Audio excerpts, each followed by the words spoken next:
ప్రగతి నగర్ విష్ణుప్రియ లేఅవుట్కి సంబంధించిన పార్క్ ఇది. దాదాపు 1200 గజాలు ఉండాలి. ఈరోజు కొంత కాంపౌండ్ వాళ్ళు ఉన్న కొంత ఎన్క్రోచ్మెంట్ అయిపోయింది. మిగిలిన స్థలాన్ని రక్షించక వదిలివేయడం వల్ల మొత్తం చెత్త చెదారంతో నిండిపోయి ఉన్నది. కనీసం ఈ పార్కు కాంపౌండ్ వాళ్ళు కొంత కట్టి గోపి గారు ఉన్నప్పుడు గేట్ పెట్టడం జరిగింది. ఇప్పటివరకు కూడా పార్కు చేయకపోవడం వల్ల ఈరోజు మరింత కబ్జాకు గురయ్యే అవకాశం ఉంది. కాబట్టి ఆ పార్క్ స్థలాన్ని పూర్తిగా కమిషనర్కు మరి ఇట్లాంటి వాటి మీద సోయి ఉండదు అనుకుంటా.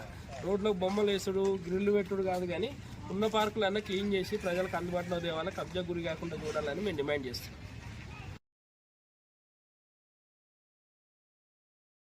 నమస్తే. ప్రగతి నగర్ విష్ణుప్రియ లేఅవుట్కి సంబంధించిన పార్క్ ఇది.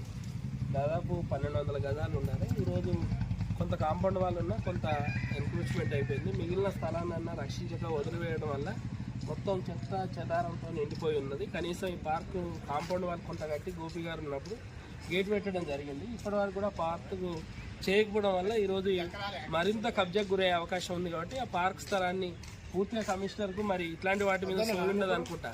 రోడ్లో బొమ్మలు వేసుడు గ్రిల్లు పెట్టుడు కాదు, కానీ ఉన్న పార్కులన్నా క్లీన్ చేసి ప్రజలకు అందుబాటులో తేవాలని, కబ్జా గురి కాకుండా చూడాలని మేము డిమాండ్ చేస్తున్నాం.